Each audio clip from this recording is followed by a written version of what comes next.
Namaste Meredos, kembali lagi di channel Thai Apps, channel belajar di India. Jika ingin tahu lebih lanjut tentang India, jangan lupa untuk subscribe ya. Dan jangan lupa juga untuk tekan tombol belnya untuk notifikasinya.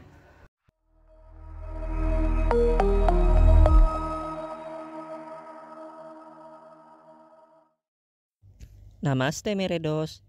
Hari ini kita akan mendengarkan pengalaman Pak Fatur Rahim dalam perjalanannya saat berkunjung ke India.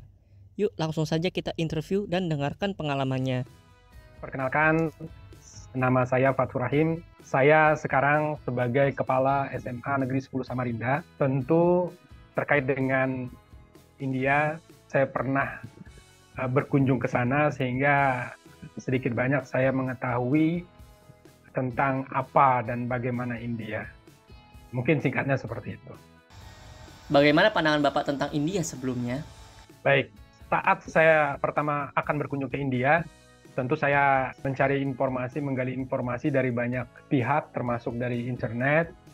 Dan yang saya ketahui tentang India, yang pertama jelas industri perfilmannya, Bollywood.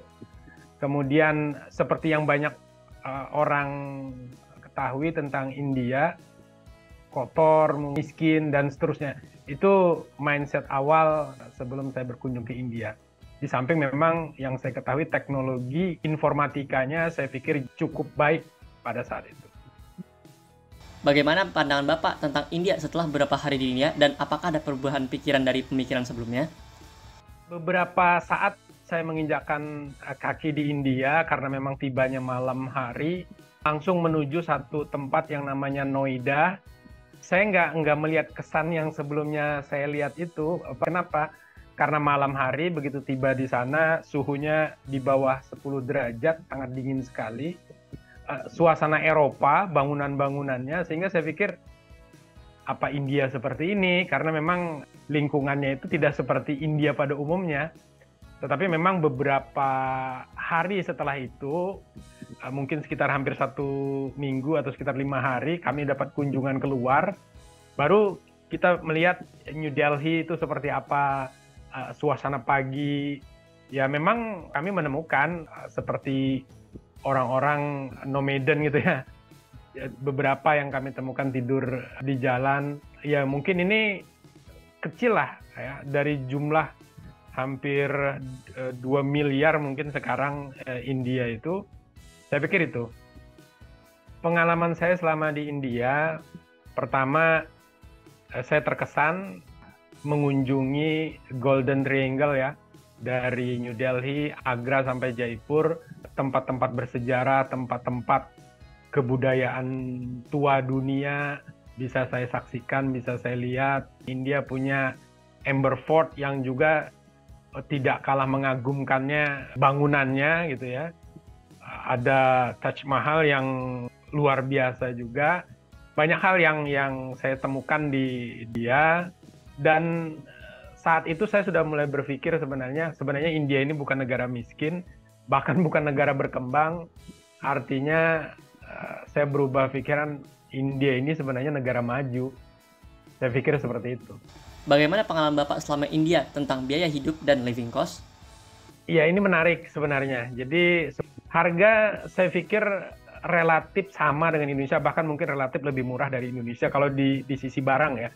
Sambil contoh saja, kain sari itu kalau di Indonesia dengan model dan seperti itu mungkin jutaan harganya.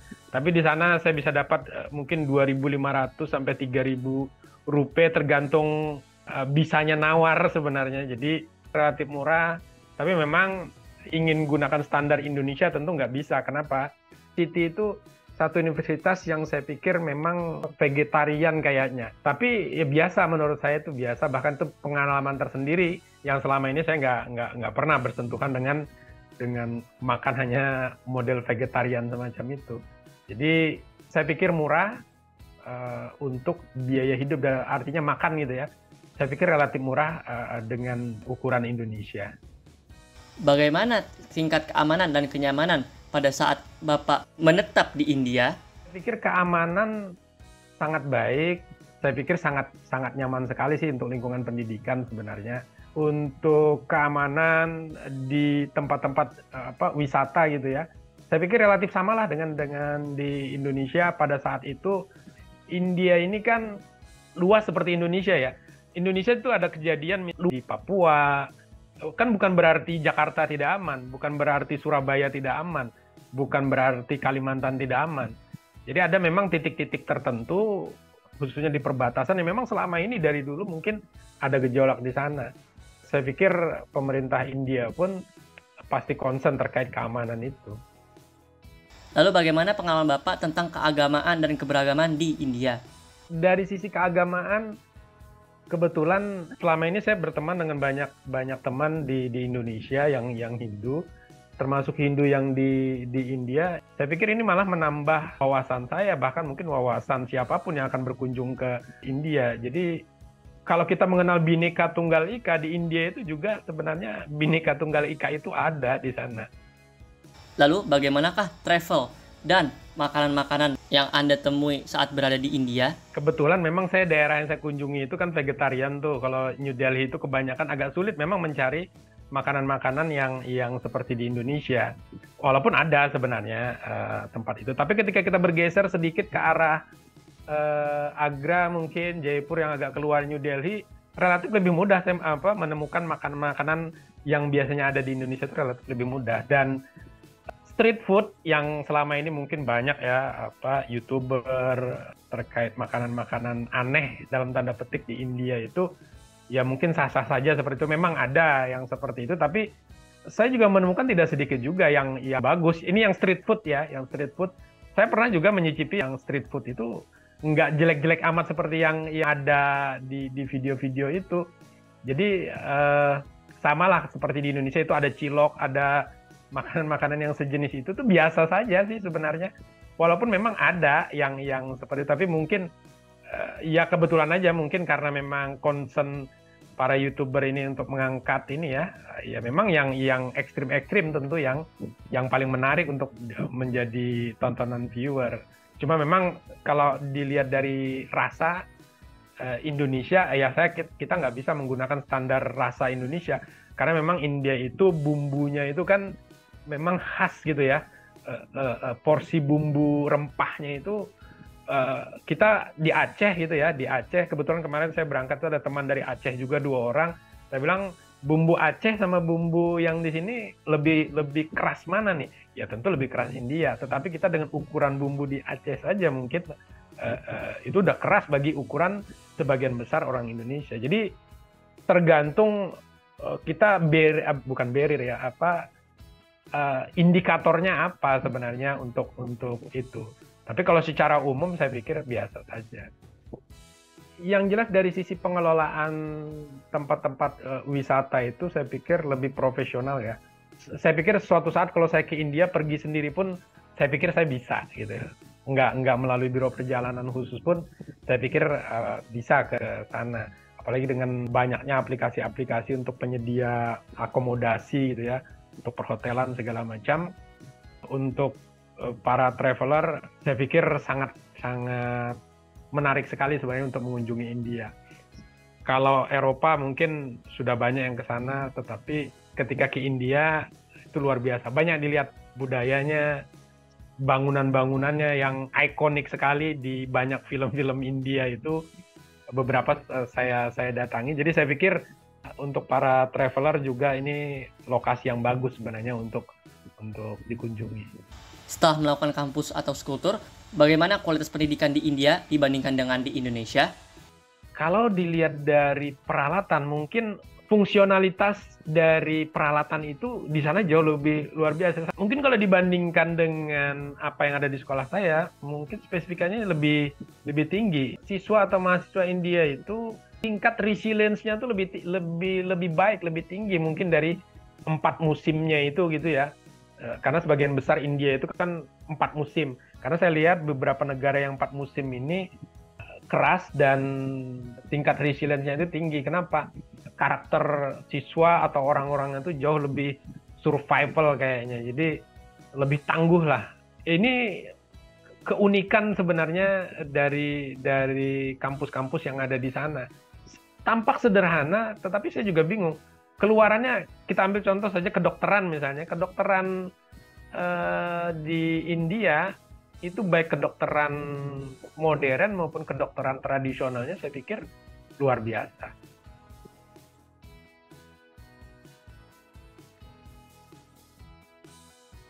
Di Indonesia itu kan pada saat 2019 atau mungkin hampir 5 tahun lah, Indonesia Apa itu yang sudah dapat tidak ada mata diimplementasikan pelajaran oleh sistem pendidikan informatika atau Indonesia TIK yang bisa kemarin ditiru dari itu. India? Saya juga waktu menentukan negara mana yang akan dituju kemarin bersama teman-teman, saya ikut terlibat sebenarnya. Saya waktu itu memang tidak memilih China, tidak memilih ini segala macam, karena saya tahu teknologi informatika India itu sebenarnya luar biasa. Tapi saya tahunya teknologi informatikanya yang bagus, makanya kita kunjungi ke sana dan saya diskusi dengan banyak dosen, guru di sana, teman-teman juga. Informatika kok India itu bahkan mereka memberikan pengajaran itu dari level SD gitu ya, dari level SD, SMP, SMA, baru itu ada semacam pilihan untuk informatika itu atau computer science itu baru ada pilihan di sana. Nah, inilah yang sebenarnya menjadi salah satu usulan kita kemarin dengan kementerian terkait dengan informatika itu, sehingga informatika ini saat ini menjadi mata pelajaran wajib di jenjang SMP dan SMA. Nah, ini salah satu sisi positifnya dari kunjungan kemarin itu, di samping memang bagaimana pendidikan itu bisa murah ya. Nah, bagaimana pendidikan itu bisa murah ini harus juga diimplementasikan di Indonesia. Artinya apa? Sebenarnya kunjungan studi-studi banding atau studi tiru pemerintah Indonesia atau banyak sekolah itu mestinya larinya ke India, bukan ke Finlandia, bukan ke Eropa, bukan ke Amerika, bukan ke ini. Kenapa? Karena secara kultur, budaya, geografi segala macam, India itu sebenarnya paling mendekati dengan Indonesia. Kalau negara lain, ambil contoh Finlandia yang selalu oleh pihak kementerian di ini kan, itu tidak apple to apple kalau membandingkan dengan Indonesia. Dari jumlah penduduk aja udah nggak apple to apple. Dari kultur budayanya juga sangat jauh. Walaupun bagus, mungkin pendidikan Finlandia terbaik di dunia saat ini. Tetapi kalau itu yang diambil, mau diterapkan di Indonesia itu terlalu jauh. Saya pikir India salah satu negara yang paling pas untuk bisa kita adopsi atau adaptasi terkait pendidikannya. Apa yang dapat diekspektasi oleh mahasiswa Indonesia ketika mereka ingin pergi ke India? Pertama, biaya studi turnya mungkin tidak semahal kalau ke Eropa kali ya. Ya mungkin kalau orang studi banding ke Eropa kan pengen dapat beberapa negara sekaligus gitu ya. Ke Amerika atau ke Australia mungkin. Tapi kalau ke India yang jelas biaya ininya jauh relatif lebih murah, biaya hidupnya, biaya kuliahnya pun salah satu universitas di Indonesia itu kalau dari jalur umum kita masuk, itu baru masuk aja mungkin udah habis 250 juta untuk seleksi masuk kedokteran ya. Tetapi di India 250 juta itu tinggal nambah sedikit mungkin sudah cukup untuk biaya masuk sampai dengan biaya lulus 4 tahun kedokteran di India. Jadi begitu juga dengan jurusan-jurusan lain. Jadi ini pilihan menarik sebenarnya bagi mahasiswa kita ketika berkuliah di sana. Saya kemarin juga ke kedutaan, saya bertemu atas pendidikan juga.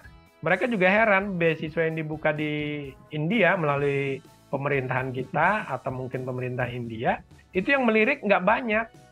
Jadi kuota itu banyak tersisa sebenarnya di kedutaan itu terkait dengan beasiswa. Ini mungkin sosialisasinya kali yang kurang, dan ketika memilih di India mungkin pengalaman keberagaman itu jauh lebih terasa mungkin di India karena mereka juga menggunakan Bhinneka Tunggal Ika saya pikir. Dan yang terakhir kenapa memilih di sana, saya katakan tadi, India itu adalah negara maju ternyata, bukan negara berkembang atau miskin. Memang ada yang tampak terlihat miskin mungkin di daerah perkotaan, sama lah kalau kita ke Jakarta ada titik-titik area tertentu yang akan terlihat itu orang-orang yang tidur di bawah jembatan segala macam, itu mungkin ada. Tapi jumlahnya mungkin hanya 1% atau kurang dari 1%, itu masih rasional dibanding jumlah penduduknya mencapai 2 miliar itu. Jadi India itu sekali lagi adalah negara maju. Ukuran negara maju itu kan sederhana. Salah satunya adalah kedokterannya. Kedokteran modern dan kedokteran tradisional India itu luar biasa. Yang kedua teknologinya. Satelit India itu banyak sekali. Kenapa? Karena dia punya stasiun pengorbitan satelit sendiri. Kalau kita mau menaikkan palapa mungkin harus lewat Amerika, lewat Korea. Tapi India punya stasiun sendiri untuk mengorbitkan satelitnya. India juga dari sisi arminya juga besar, sisi ekonominya juga tinggi, banyak hal. Jadi India itu negara maju gitu ya. Bagaimana overall experience Bapak saat berada di India? Yang jelas amazing ya, amazing. Itu tadi saya berkunjung ke banyak negara, tapi saya punya pengalaman yang menarik ya, luar biasa di India terkait dengan budaya tuanya gitu ya. Budaya tuanya India itu terlihat unik, itu luar biasa gitu ya. Jadi overall pengalaman saya luar biasa di sana, mulai dari budayanya, mulai dari studi banding ke sekolah-sekolahnya, luar biasa lah, amazing saya pikir. Apakah ada rekomendasi siswa atau siswi atau orang tua untuk belajar di India, dan apakah ada kata penutup untuk mahasiswa, orang tua yang ingin mendaftarkan anaknya untuk belajar di India? Ya tentu termasuk di sekolah saya, sebelum saya jadi kepala sekolah sekalipun, begitu saya balik kemarin, saya rekomendasikan India sebagai salah satu pilihan bagi siswa-siswa di sekolah saya. Kenapa? Karena memang ya biayanya relatif lebih murah daripada mereka harus ke ini. Toh apa sih yang dikejar? Kalau memang mengejar, misal banyak ya, khusus sekolah saya itu banyak yang pengen kedokteran. Saya pikir daripada kedokteran di luar negeri itu artinya di Eropa atau mungkin di Indonesia juga, mereka akan punya banyak pengalaman berharga ketika mengambil kedokteran di India. Baik itu kedokteran tradisionalnya mungkin diambil, atau kedokteran modernnya diambil. Kedokteran modernnya hebat, tapi kedokteran tradisionalnya juga banyak diincar orang ilmunya. Apakah ada bentuk kasta atau tingkatan yang Bapak perhatikan saat berada di India? Saya memperhatikan secara khusus sih enggak, tetapi memang saya diskusi dengan tour guide, diskusi dengan beberapa teman. Kebetulan ada teman yang juga Hindu. Saya tanyakan kasta di Indonesia dengan kasta di ini ada bedanya enggak? Saya bilang. Jadi memang ada sedikit perbedaan sih. Mungkin pandangan saya, mungkin inilah yang membuat sebagian kecil masyarakat India itu masih tetap kecil ya. Kecil itu maksudnya di bawah 1% tadi, masih ada yang di jalan segala macam. Karena itu ada kasta. Sekali lagi ini asumsi saya, itulah kasta yang mungkin levelnya yang agak paling rendah. Saya pikir sumbangsi terbesar terhadap yang masyarakat miskin yang ada di sana itu mungkin karena kasta itu. Sekali lagi saya tidak meneliti, tidak melihat sampai jauh banget terkait kasta ini. Tapi saya pikir berdasarkan cerita, berdasarkan pengamatan, kasta itu ada di India, tetapi saya pikir tidak berpengaruh banyak sih dengan India secara keseluruhan yang penduduknya hampir 2 miliar itu, saya pikir. Apakah benar bahwa stigma negara India merupakan negara yang anti-Islam? Pada saat saya kunjung ke sana, tidak ada stigma yang seperti itu sebenarnya. Jadi begitu saya kunjung ke sana, India itu jumlah penduduk muslimnya sangat besar. Setara dengan penduduk Indonesia sebenarnya. Jumlah penduduk muslimnya hampir 200 juta gitu ya. Jadi sama dengan penduduk Indonesia jumlah penduduk muslimnya, tapi mungkin kalau secara persentase hanya sekitar 10-15% mungkin, saya nggak tahu posisi pastinya. Tetapi memang di India juga banyak agama-agama lain ya. Termasuk pada saat kemarin kejadian ada ribut-ribut gitu ya terkait dengan konflik agama di satu titik di wilayah India. Pada saat itu saya kontak dengan teman kebetulan juga Hindu. Saya udah kenal dari 2015. Saya bilang, gimana sih kondisi India saat ini? Ya itu hanya di titik tertentu saja. Ya, jadi biasa. Saya bilang pada saat kejadian itu, apakah sekarang aman di India, kenapa Anda tidak balik, termasuk balik ke Indonesia? Sejauh ini aman-aman saja katanya. Jadi ya memang seperti yang saya sampaikan tadi, sama seperti di Indonesia ketika ada kejadian di Papua misalnya, atau kejadian di satu titik provinsi atau daerah tertentu, kan tidak berarti semua daerah di Indonesia itu seperti itu. Nah, sama juga dengan India. Mungkin ada gitu ya, mungkin ada di beberapa titik terkait dengan konflik agama lah gitu ya. Atau mungkin bukan konflik agama awalnya, yang akhirnya mungkin berkembang ke isu SARA yang semacam itu. Wah, ternyata banyak yang bisa kita pelajari dari wawancara dengan Pak Fatur tersebut. Banyak stigma dan stereotip buruk tentang India yang ternyata bisa dibuktikan salah. Sekian untuk video hari ini. Bila ada pertanyaan untuk lebih lanjut, silahkan tinggalkan di kolom komentar ya. Kabi Alfidana Kenna Filmi Lengge.